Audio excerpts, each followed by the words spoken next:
ये पॉसिबिलिटी है, ठीक है। या जैसे मान लो कि मॉइस्चर इसके ऊपर एब्जॉर्ब हो गया, ठीक है, अब आप इसको गर्म करते हैं, ठीक है। जैसे मान लो कंटेनर में एक गीला कंटेनर, ठीक है, ग्लास कुछ भी, उसमें पानी की ड्रॉपलेट्स, आप उसको गर्म करो तो क्या होगा, भाग जाएगा वहां से, ठीक है।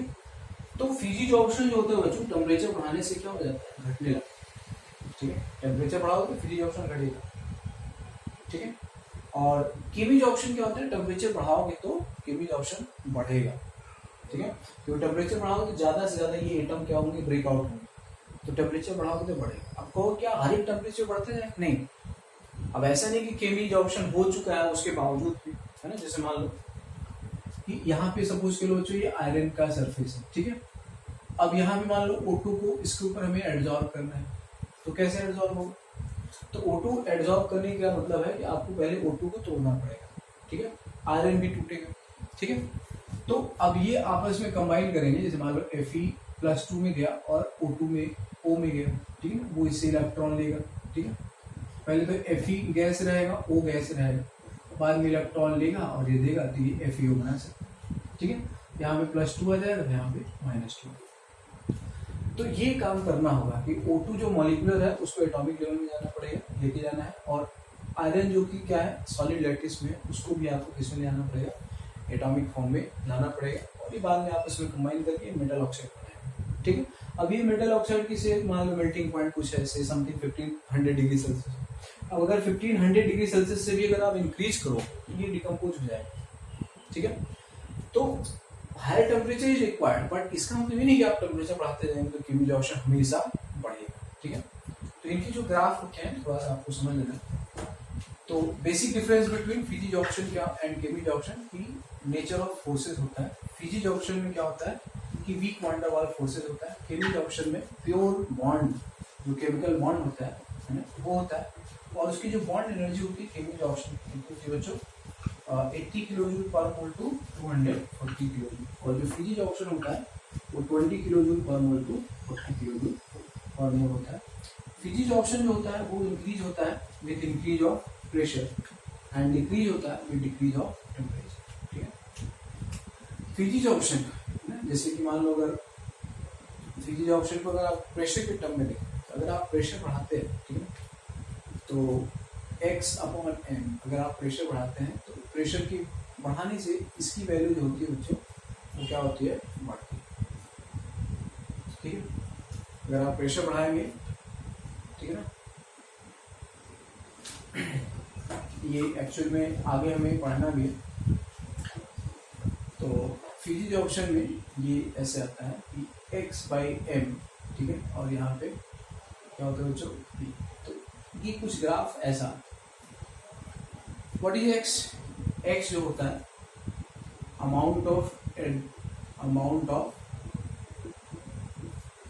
एडजॉर्बेंट,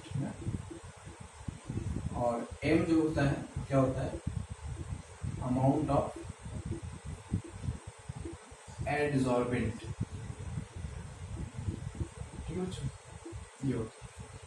तो X/m, ठीक है, जैसे इंक का मास X है और जो बोर्ड है उसका मास क्या है, M, X/m। तो अगर आप प्रेशर बढ़ाते हैं तो, ठीक है ना, ये वैल्यू क्या होती है, इंक्रीज होती है, और आफ्टर सर्टेन प्रेशर के बाद वो ऑलमोस्ट क्या हो जाता है, कांस्टेंट हो जाता है, सैचुरेशन आ जाता है, ठीक है। तो ये फिजिज ऑप्शन का ग्राफ होता है कि अगर आप प्रेशर बढ़ाते हैं तो क्या होता है बच्चों, फिजिज ऑप्शन इंक्रीज होता है। और अगर वही बात टेम्परेचर की बात करेंगे तो टेम्परेचर बढ़ाएंगे तो फिजिज ऑप्शन क्या होगा, घटेगा, कुछ ऐसा है, ठीक है। X/m अगर आप टेम्परेचर बढ़ाते हैं तो फिजिज ऑप्शन का जो ग्राफ होगा, ठीक है, ये दोनों बात हमने जो भी कहा है किसके लिए बच्चों, फिजिज ऑप्शन, ठीक है, फिजिज ऑप्शन। प्रेशर बढ़ाओगे, सिंपल सी बात है, जैसे गैस है, अब यहाँ पे चारकोल रखा है, तो जितना ज्यादा पिस्टन को क्या करो, कंप्रेस करते जाओ, प्रेशर जितना बढ़ाओगे, ठीक है ना, ली चार्डले प्रिंसिपल भी लगेगा, ठीक है। तो प्रेशर अगर बढ़ाओगे तो क्या होगा कि ज्यादा मॉलिक्यूल उस सरफेस पे जाके स्टिक करते चले जाएंगे, ठीक है। जैसे मान लो सपोज कर लो कि आप जो है बाहर जा रहे हैं या कई लोग बाहर जा रहे हैं, ठीक है, और बाहर जो अचानक से कोई जंगली जानवर आ गया, जैसे मान लो है ना, टाइगर वगैरह आ गया, तो क्या होगा, दिमाग में आ गया, तो लोगों के अंदर प्रेशर आ गया, वो घर भी चले जाएंगे। अगर दिन भर घूमता रहेगा तो दिन भर वो घर में रहेंगे, ठीक है। तो विद इंक्रीज ऑफ प्रेशर जो एडजॉर्प्शन होगा फिजियोशन वो इंक्रीज करेगा, ठीक है। विद इंक्रीज ऑफ टेम्परेचर, है ना, टेम्परेचर अगर आप बढ़ाते हो तो ये वैल्यू क्या होगी, घटेगी। लो टेम्परेचर पे देखो ये ओरिजिन है, ठीक है। लो टेम्परेचर पे ये वैल्यू x/m ज्यादा हो, हाई टेम्परेचर पे हो तो ये कम हो, ठीक है। तो ये एक बेसिक डिफरेंस है। दूसरा होता है बच्चों जो फिजिज ऑप्शन होता है ना वो मल्टी लेयर होता है ना, मल्टी लेयर। जैसे मान लो आपके शर्ट पे एक लेयर ऑफ डस्ट है ना जम गया, दूसरा लेयर भी हो सकता है, तीसरा लेयर भी हो सकता है, चौथा लेयर भी हो सकता है, कई सारे लेयर हो सकते हैं। आप उसको जितने दिन तक पहनते रहेंगे उतना ही ज्यादा आपका शर्ट पे लेयर एंड लेयर बनता जाएगा। डस्ट और डर्ट जो होगा उसकी थिकनेस जो होगी बढ़ती जाएगी। तो जो फिजिज ऑप्शन होता है वो क्या होता है बच्चों, मल्टी लेयर होता है या मल्टी मॉलिक्यूलर होता है। वेयर जो केमिज ऑप्शन होता है वो क्या होता है, यूनिलेयर होता है, क्योंकि एक बार कंपाउंड भर गया, ठीक है, तब दोबारा से FeO मतलब कंबाइन तो करेगा, एक बार कर दिया तो करेगा। तो जो केमिज ऑप्शन होता है वो क्या होता है, मोनो मॉलिक्यूलर होता है या मोनो लेयर होता है, और जो फिजिज ऑप्शन होता है वो, ठीक है। दूसरा होता है कि जो फिजिज ऑप्शन होता है it can be transform into केमिज ऑप्शन, ठीक है। जैसे मान लो आप आगे पढ़ोगे या पढ़े होगे कि हाइड्रोजनेशन ऑफ जो हाइड्रोकार्बन करते हैं, ठीक है, हाइड्रोकार्बन अल्कीन एल्काइन पे जब H2 मॉलिक्यूल को जोड़ करके क्या बनाते हैं बच्चों, अल्कीन बनाते हैं। तो वहाँ पे हम जो कैटलिस्ट यूज करते हैं बच्चों, देखो ये जो कैटालिसिस होता है ना इसमें कम्प्लीटली फिजिज ऑप्शन या केमिज ऑप्शन का ही रोल होता है, ठीक है ना। तो इसमें क्या होता है कि जैसे मान लो कि यहाँ पे Na वगैरह होता है, तो Na के पहले H2 के मॉलिक्यूल, ठीक है ना, पहले क्या होगा H2 के मॉलिक्यूल ये पहले हवा में उड़ रहे थे, एयर में, ठीक है ना, या गैसेस स्टेट में थे। तो पहले ये क्या होता है बच्चों, ये फिजिकल एडजॉर्प्शन इसका होता है, ठीक है। पहले ये इस पे आके बैठ जाए, ठीक है ना, यहाँ पे H2 बैठा हुआ है, यहाँ पे H2 बैठा हुआ है ना, पहले ये बैठ जाता है, ठीक है, ऐसे, ठीक है। ये फिजिकल एडजॉर्प्शन हो गया, ठीक है। अब अगर इसको आप टेम्परेचर 300 वगैरह रहता है, टेम्परेचर देते हैं तो ये वाला जो बॉन्ड है ना ये ब्रेक हो जाएगा, H और H ये कुछ ऐसा होने लगेगा, ठीक है, ऐसा। ये इसके साथ कोवेलेंट बॉन्ड बना सकते हैं, ऐसा, या हाइड्राइड है ना, कोवेलेंट या आयनिक हो सकता है, डिपेंड करेगा इलेक्ट्रोनेगेटिविटी के डिफरेंस। तो पहले ये फिजिज ऑप्शन होगा और टेम्परेचर अगर बढ़ा दोगे तो ये जो H2 है ये H और H ये बॉन्ड क्या हो जाएगा, टूट जाएगा और ब्रेक करके वो इस एटम के साथ क्या हो जाएगा, एसोसिएट हो जाएगा। ये NiH2 या समथिंग ऐसा बन जाए कि मेटल हाइड्राइड बन जाए, ठीक है। अब ये क्या बन जाएगा, ये केमिज ऑप्शन हो जाएगा, ठीक है। पहले क्या था, पहले ये मॉलिक्यूलर फोर्स था, weak van der Waals force, गंदर फोर्सेस था, ठीक है। तो ये था फिजिज ऑप्शन, ठीक है।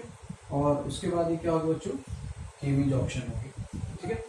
जब ऐसा कब हुआ, जब आपने टेम्परेचर को क्या कर दिया, इंक्रीज कर दिया। तो टेम्परेचर इंक्रीज करेंगे देन एंड ओनली, ठीक है ना, bond of H2 will be क्या होगा बच्चों, ब्रोक। जब आप टेम्परेचर बढ़ाओगे तभी ऐसा हो, तभी वो इसके साथ क्या करेगा, है ना, कोवेलेंट बॉन्ड बना लेगा या आयनिक बॉन्ड बना लेगा, ठीक है। तो फिजिज ऑप्शन जो होता है बच्चों वो क्या हो जाता है, केमिज ऑप्शन में इंटरकन्वर्टेबल हो सकता है, ऐसा नहीं हमेशा होगा बट हो सकता है, ठीक है। दूसरी बात होता है कि फिजिज ऑप्शन पे कोई भी फॉरेन सब्सटेंस, जैसे ये जो सरफेस है या जो वॉल है कुछ भी है, ठीक है, तो इसमें हर एक गैस के पार्टिकल हो सकते हैं, ठीक है ना। आप इसको माइक्रो लेवल पे स्टडी करेंगे विल फाइंड हर एक गैस के कुछ कुछ एटम मॉलिक्यूल वहाँ पे मौजूद है।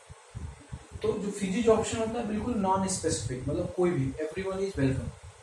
बट जो केमिज ऑप्शन होता है ऐसा नहीं, ये स्पेसिफिक होता है, हाईली स्पेसिफिक होता है। मतलब जैसे ये मेटल है तो ये मेटल हाइड्राइड बनाएगा या ऑक्साइड बनाएगा, ठीक है ना। तो एक स्पेसिफिक होगा, वो उसके साथ अगर बॉन्ड बना रहा होगा तभी बना पाएगा, ठीक है ना। उस टेम्परेचर पे अगर वो फिजिबल होगा, ठीक है ना, तभी वो हो पाएगा। तो जो केमिज ऑप्शन होता है वो हाईली स्पेसिफिक होता है, और जो फिजिज ऑप्शन होता है वो क्या होता है, नॉन स्पेसिफिक। नॉन स्पेसिफिक का मतलब कोई भी गैस किसी भी सॉलिड सरफेस पे एडजॉर्ब हो सकती है। दूसरी बात होता है बच्चों, जो फिजिज ऑप्शन होता है जनरली उसके साथ बेहतर होता है जिसका जिसका ईज ऑफ लिक्विफैक्शन बेटर होता है। गैसेज स्टेट में आपने पढ़ा होगा ऐसी गैसेज जिसको आसानी से आप लिक्विफाई कर पाते हैं। किसको आसानी से लिक्विफाई कर पाते हैं? जिसमें वंडरवाल फोर्सेज ज़्यादा होती है, जिसका ए वैल्यू क्या होता है, ज़्यादा होता है। ये बहुत इंपॉर्टेंट है, कई बार एग्जाम में आ चुका है। ठीक है, तो जो फिजिज ऑप्शन होता है उसके लिए क्या होता है कि वंडरवाल फोर्स होता है, ठीक है ना, वो मैटर करता है। तो वंडरवाल फोर्स किस में बेटर होगा, ठीक है ना, इसका ए वंडरवाल कांस्टेंट ए की वैल्यू क्या होती है बच्चों, ज़्यादा होती है, जो इजीली लिक्विफिएबल गैस होती है, जिसका Z लेस देन 1 होता है। ठीक है, ये सारी बातें, ठीक है। तो फिजिज ऑप्शन, ठीक है ना, इज मोर फेवरेबल, ठीक है, more favourable for gases having, ठीक है,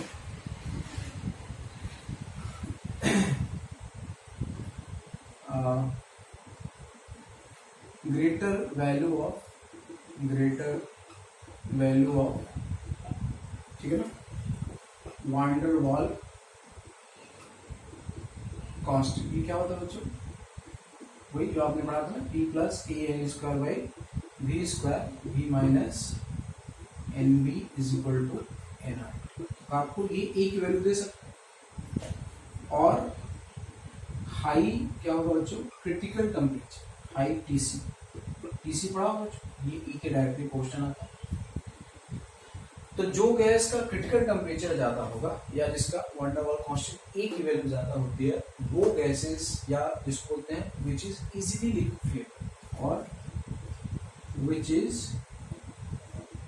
इजीली लिक्विफिएबल, ठीक है ना।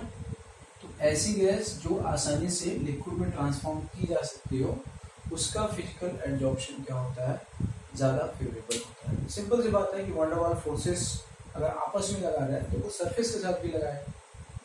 बात समझ आ रही है कि अगर आपस में अगर वंडरवाल फोर्स ऑफ अट्रैक्शन ज़्यादा है तो सरफेस के साथ भी लगाए, क्योंकि उसका सरफेस एरिया है ना, और बाकी चीज़ें जो होगा उसके लिए भी मैटर करेगी। ठीक है, तो कई बार ऐसा आ सकता है, जैसे मान लेते हैं कि SO2 है, ठीक है ना, CO2 है, H2 है, ठीक है, तो इनका क्रिटिकल टेम्परेचर अलग अलग है। सबसे ज़्यादा इसका क्रिटिकल टेम्परेचर है, फिर इसका, फिर इसका, ठीक है ना। ये आप केमिकल बॉन्डिंग वगैरह में भी पढ़ा होगा या गैस स्टेट। तो इसमें क्या है कि SO2 क्या है बच्चों, पोलर है ना, CO2 क्या है, नॉन पोलर है, और H2 भी नॉन पोलर है। इसका मोलर मास बहुत कम है, ठीक है, इसका मोलर मास 54 है, इसका मोलर मास और ज़्यादा है। तो ये पोलर है, सबसे इंपॉर्टेंट है पोलर, ये नॉन पोलर है, ये भी नॉन पोलर है। तो इसमें आप क्या देखोगे, मोलर मास सरफेस। तो सबसे अच्छे तरीके से जो गैस लिक्विफिएबल है, ठीक है ना, वो SO2 है, आफ्टर दैट कौन है, CO2 है, उसके बाद फिर कौन है बच्चों, H2, ठीक है। तो इस तरह से जो फिजिकल एब्जॉर्प्शन होगा, ठीक है ना, ये पोलर है और ये दोनों क्या बच्चों, नॉन पोलर, ठीक है। नॉन पोलर में वीक वंडरवाल फोर्स होता है, ठीक है, पोलर में ज़्यादा होता है, इसका डायपोल मोमेंट जो होगा कैंसिल आउट नहीं होगा, ठीक है। तो इसमें जो होगा, जो फिजिजॉर्प्शन की अगर हम बात करेंगे और x/m की अगर हम बात करेंगे तो वो किसके लिए होगा, SO2 greater than CO2 greater than H2, ठीक है। इसमें क्या देखोगे, मोलर मास ज़्यादा है, इसका सरफेस एरिया ज़्यादा है, और इसका जो पोलर है, मतलब ये क्या है बच्चों, यूनिट नॉट इक्वल टू, इसका डायपोल मोमेंट कैंसिल आउट नहीं होता है, उसको पोलर कहते हैं। जो पोलर होता है उसमें इंटरमॉलिक्यूलर फोर्स ऑफ अट्रैक्शन ज़्यादा होता है, ठीक है। तो ये एक बेसिक मतलब है, जस्ट हमने एक्सप्लेन करने की कोशिश की, और अगली वीडियो में मैं इसमें डिफरेंस जो है आपको नोट कराऊंगा।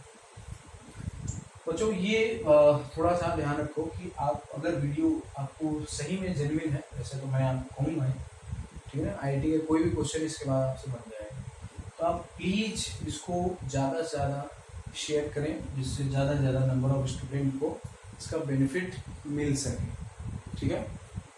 Thank you for watching.